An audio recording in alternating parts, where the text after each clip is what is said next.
welcome back to the deep dive. You know, I was just thinking about our last deep dive into Grey Heritage, that YouTube channel with Ashkan, the unknown historian as he calls himself.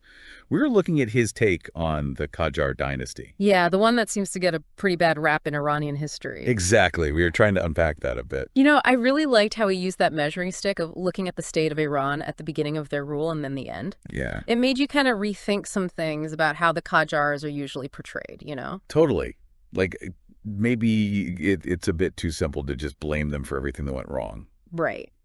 So for this deep dive, we're jumping into his second episode. Have you had a chance to watch it? Of course. I wouldn't miss it. Me neither. Yeah. It's all about how we interpret historical narratives, especially those based on, like, travelers' accounts, which can be a bit, well... subjective. Yeah, exactly. I mean, it's a huge point, right? Yeah. We often just take those old travelogues as, like, the gospel truth. But they're so heavily influenced by, well, by someone's personal experience. Totally. Okay, so Ashkin starts by bringing up some questions from the last episode. Like, was Iran ever actually magnificent? And if it was, what the heck happened? Right. To answer these questions, he takes us way back to Isfahan during the Safavid dynasty, before the Qajars. Okay, yeah. And he talks about all these European travelers, Chardin, Delavelia, Olarius. Tavernier, yeah. They all describe Isfahan as this, like, incredibly prosperous, advanced city. It paints this picture of a civilization at its peak. Right. But then he throws us a curveball, doesn't he? Oh, yeah, he does. He's like, hold on, don't just take these accounts at face value. He even talks about how misinterpreting those accounts can be used for political purposes. Yikes. Right. Kind of unsettling when you think about it. Totally. Yeah. So how does he illustrate this whole subjectivity thing? Like, does he give any examples? Oh, yeah. He uses this really clever analogy about travelers from different regions, you know, and how those different regions have different average heights. Mm. And then imagine all these travelers go to the same new place. Uh-huh. Their descriptions of how tall the people are there, Yeah. totally different. Wow. Based on their own point of reference. That's brilliant. Right. Some might say, wow, everyone here is so tall. And others are like, man, these people are short. Exactly. Even though they're all seeing the same people. It really shows you how much our own background colors how we see things. It's like, how often do we do that without realizing it? All the time, probably. And it's not just about, you know, physical stuff like height. Yeah. What else? Ashkin points out that even the meanings of words can shift over time. Right. Like what? Like something considered hygienic 400 years ago might seem, well, totally gross today. Or for sure. So are we saying, like, with the Qajars, we might be misinterpreting sources because our understanding of stuff is different? That's a real danger. We can't judge the Qajars based on our modern standards. That's where Ashkin's point about critical thinking comes in. Yeah. It's like he's saying, don't just love me or anyone. Go look at the evidence and decide for yourself. Right. That's powerful. It is. He wants us to be active in understanding history, not just like passively taking in information. So we're not just reading history, we're actually doing history. Exactly. And that's a skill that's useful for so many more than just the Qajars, right? It's like life skills. Yeah. For being a better citizen. Yeah. Informed. Absolutely. Okay, but let's get back to this thing about historical narratives being manipulated. How does Ashkin take this further? Well, he gets really creative here. He uses this idea of fictional documentaries. Wait, what? Fictional documentaries? What does that even mean? So imagine there's this rumor about a secret Nazi weapon from World War II. Okay, yeah. Something super powerful, a real game changer, but like shrouded in mystery. Okay, I'm intrigued. And then he imagines two different documentaries about it.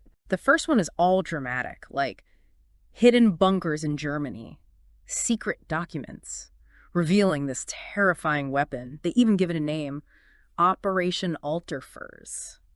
Operation Alter Furs. What does that even mean? It means old fart. Okay, that's amazing. Right. So ridiculous. It's definitely memorable. I bet people would watch that. Oh, totally. And the documentary makers, they really play up the suspense. Secret missions, shadowy figures. They even hint that the weapon might still be out there somewhere. Whoa. So they're like blurring the lines between fact and fiction. Totally. But if it's so obviously fake, wouldn't people see through it? Good point. Well, that's exactly what Ashkin is getting at. The way they present it, with all the old footage and reenactments, makes it seem super convincing, especially if you don't know the real history. It shows the power of storytelling. Even if it's completely made up. Yeah. Wow. Okay, I'm with you. What about the second documentary? Does it go along with this old fart story? No, not at all. The second one totally debunks it. They point out there's literally zero evidence for any of it. So it's like the voice of reason, cutting through all the hype. But wouldn't that be kind of boring to watch? I mean, who wants to watch a documentary that's just debunking a cool story? That's such a great point. It shows how drawn we are to a good story, even if it's not true. Totally. So what's Ashkim saying here? He's saying we got to be critical, especially when it comes to history.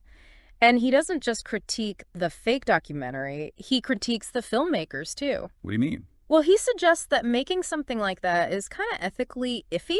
Like, it plays on people's fears and spreads misinformation just for entertainment. Yeah.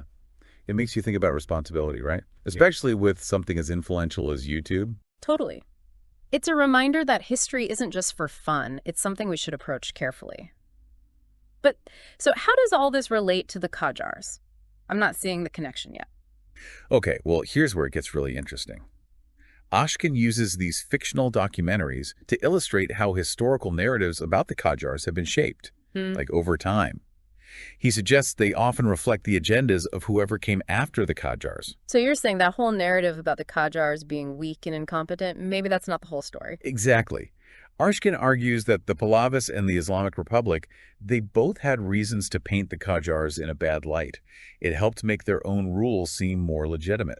It makes sense. If you want to solidify your own power, make the people before you look bad. Right. But then how do we know what to believe? If history is so easily manipulated, can we even get to the truth about the Qajars? Well, Ashkin encourages us to dig deeper.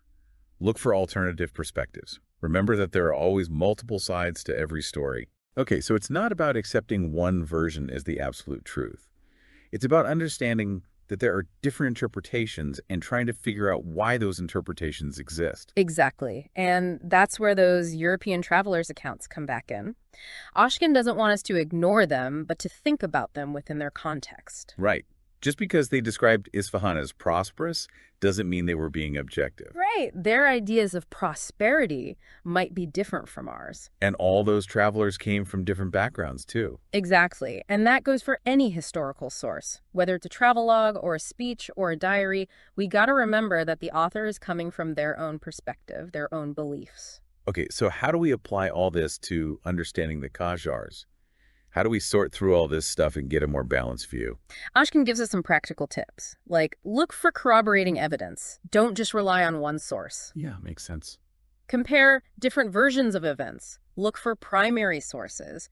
And consider the broader historical context. So, like, what was happening in Iran at the time? Exactly. What were the political and social and economic pressures on the Qajars?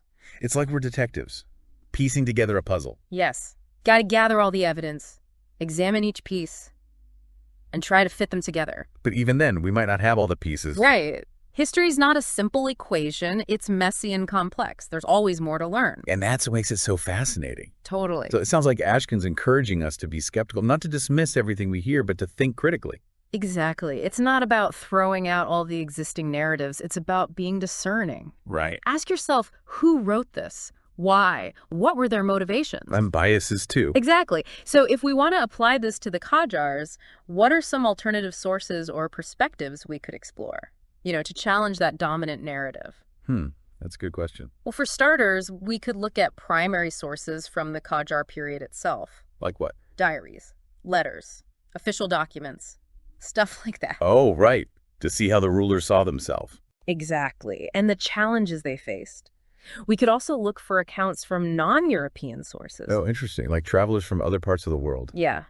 Their perspectives could be totally different. It's amazing to think those alternative narratives are out there, just waiting to be discovered. Right. It's like Ashkin gave us a treasure map, and now we got to go on an adventure. I love that analogy. And even if we don't find some definitive truth about the Qajars, the process of searching is valuable. Oh, absolutely. It helps us build those critical thinking skills, which we need for, well, everything. This episode's really been an eye-opener for me.